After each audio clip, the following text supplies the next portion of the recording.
অলপ দুষ্টও আছিলে। মই এবাৰ ৰেল বগৰাব খুজিছিলোঁ। ভৰলুক বৰ ভাল নদী আছিল তেতিয়া, এতিয়া নিচিনা বেয়া নদী নাই হোৱা। কওঁতে লৈ গৈ পেলাই ওচৰতে ব্ৰহ্মপুত্ৰটো আছিলে, তাতে পেলাইছিলে আমাক। শৰীৰৰ প্ৰতি মোৰ উইকনেছ আছিলে নাৰীৰ প্ৰতি।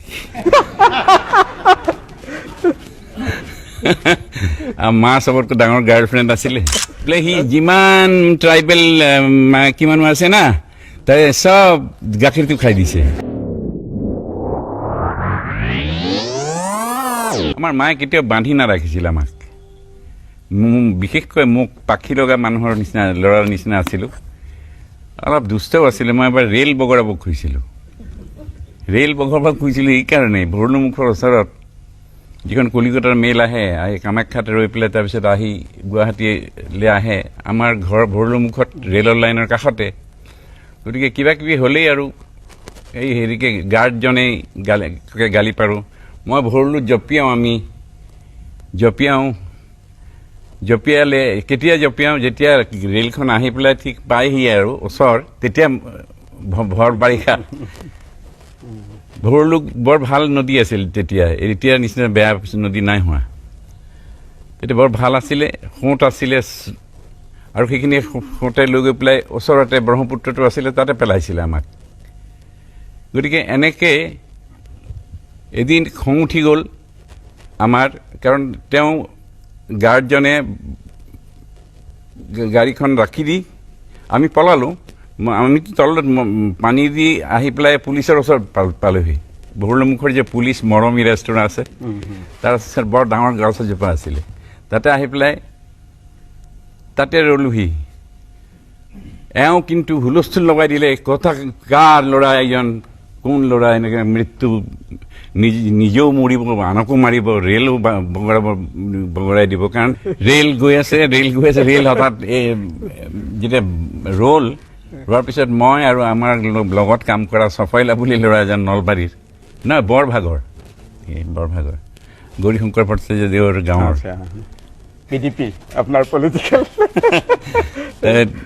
চফাইলা আৰু মই তলত সোমাই আছোঁ। ইয়াত বহুত শিল দিলোঁ দুইফালে ৰেল লাইনটোৰ। সেই শিল দিলোঁ, প্ৰায় 10 ফিটমান শিল দিছোঁ। ইয়াত পিছল খাই পৰিব আৰু ভাৱত ৰেল আহিবতো কামাখ্যাৰ ফালৰ পৰা, ভৰলুমুখৰ সেইফালেদি আমাৰ ভৰলুমুখেদি গৈ মাছখোৱাৰে গৈ পেলাই ফাঁচী বজাৰলৈ যায়। গতিকে মই এনেকৈ জুখি মাখি চাইণ্টিফিক ৰিজন নাজানো যে এই দুইফালে কিবা দিলেহে লুটি খাই পৰিব। আমি দুইটাহে ঘাটৰ তলত ৰৈ আছোঁ। তাৰপিছত আহিল ধম ধম ধম ধম ধম ধম ধম ধৰাংকৈ শব্দ হ'ল, মৰিল বোলো এই বুলি। আৰু আমি আৰু পলাব খুজিছোঁ, কাৰণ এতিয়া আহিবই, নামিবই, এইবিলাক মৰা মানুহবিলাক নামিবই এতিয়া। আৰু বিশেষকৈ গাৰ্ডজন, যিজন গাৰ্ডে খুব বেয়া গালি পাৰে আমাক, তেওঁ বংগদেশৰ আছিল।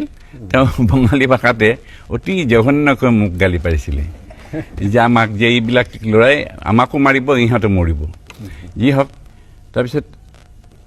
পিছত চাওঁ যে কি হ'ল, একো হোৱা নাই। মোৰ খং কিয়, তেতিয়া স্বাধীনতা আন্দোলন হৈছে নে, ক'ৰবাত কোনোবা মৰিছে, কাৰোবাক ফাঁচি দিছে, এইবিলাকৰ জোৱাৰ আহি গৈছে আমাৰ অসমত তেতিয়া। এই সৰু কালত কপি কৰাৰ এটা ইচ্ছা থাকে সকলো ল'ৰা ছোৱালীৰে। মোৰো বোধহয় তেনেকুৱা এটা ৰিভলিউচনেৰী কিবা এটা কৰিবলৈ, ৰেল চেল বগৰাই একেবাৰে তাৰপিছতহে গঢ়িম আৰু। কিন্তু ভাঙি ল'ম কিছুমান আগতে। সেইকাৰণেই বোধহয় লিখিছিলোঁ, সৰ্বহাৰাৰ সৰ্বস্ব পুনৰ ফিৰাই আনিম। তেতিয়া মাৰ্ক্স কোন নাজানো, সৰ্বহাৰা কথাটো কেনেকৈ আহিল নাজানো মই। অগ্নিযুগৰ ফিৰিঙতি মই নতুন অসম গঢ়িম আৰু নতুন ভাৰত গঢ়িম। আমি নতুন ভাৰত গঢ়িমটো কেতিয়াও বাহিৰলৈ যোৱা নাছিলোঁ। আনকি শংকৰদেৱেও প্ৰথমতেই ভাৰত বৰিষে বুলি কৈছে অসমক। গতিকে সেই দৃষ্টি লৈ, আৰু জ্যোতি ককাইদেউতো একেবাৰে গোটেই পৃথিৱীখনৰ কথাই কয়। মই 1936 পৰা 1940 বৰ সৌভাগ্য লৈ পেলাই জন্মিছিলোঁ। মোৰ মা দেউতাই মোক জন্মহে দিলে, কিন্তু আচল তুলিলে মোক বিষ্ণুপ্ৰসাদ ৰাভাদেৱে আৰু জ্যোতিপ্ৰসাদ আগৰৱালাদেৱে। শৰীৰৰ প্ৰতি মোৰ উইকনেছ আছিলে নাৰীৰ প্ৰতি।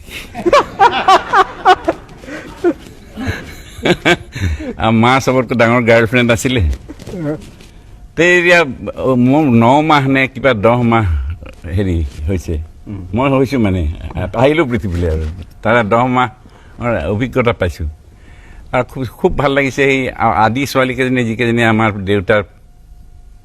দেউতাক কোনোবা কমিশ্যনাৰ চাহাবে তেওঁ অসমীয়া শিকাইছিল দেউতাই স্কুল মাষ্টাৰ আছিল গতিকে অসমীয়া শিকাওঁতে নীলকান্ত তোমাৰ এটা কেঁচুৱা হৈছে এটা ল'ৰা হৈছে মোৰ এই পেৰাম্বুলেটৰখন পুৰণি হৈ গৈছে আৰু মোৰ ল'ৰাটো ডাঙৰ হ'ল আৰু গতিকে তোমাকে উপহাৰ দিলোঁ তুমি এই নতুনকৈ হোৱা ল'ৰাটোক এই উদ্বি ভূপেন হাজৰিকাটোক ফুৰাবা অলপ তেনে ইহঁতে ছোৱালীকেইজনীয়ে কাম কৰি দিছিল মাক এটা যদি DSLR দিয়ে তাত যদি 40ডাল কাঠি থাকে তেতিয়াহ'লে 40 দিন কাপোৰ ধুই দিয়ে মায়ে তেনেকৈ মানে খৰচটো চলাইছে আৰু কাপোৰ ধোৱাৰ খৰচ আৰু এওঁলোক আহি এদিন ইমান মৰম লাগিল সিহঁতৰ যে লৈ গুচি গ'ল মোক লৈ গুচি ক'লৈ নিলে মই নাজানো আৰু নিছে যে সেইটো মই এতিয়াহে শুনিছোঁ মইতো নাজানো মোক যে নিছে হয় নহয়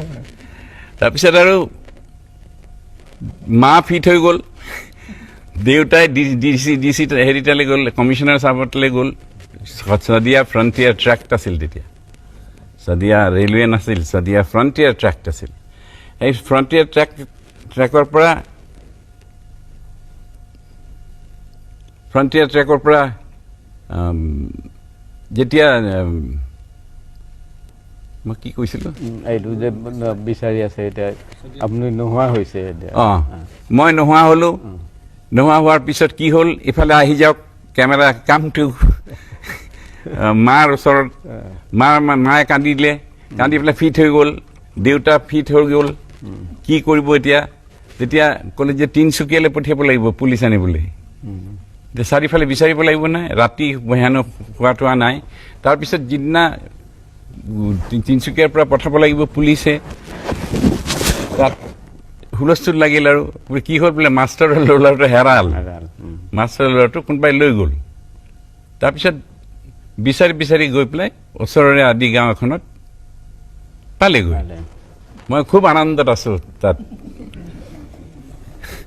9-10 খুব আনন্দত আছোঁ আৰু তেতিয়া মায়ে সুধিছে যে ইটো বুকুৰ গাখীৰ খোৱাৰ ল'ৰা কেনেকৈ 3 দিন বচাই ৰাখিলি ইয়াত বোলে সি যিমান ট্ৰাইবেল কিমান আছে না তাই চব গাখীৰটো খাই দিছে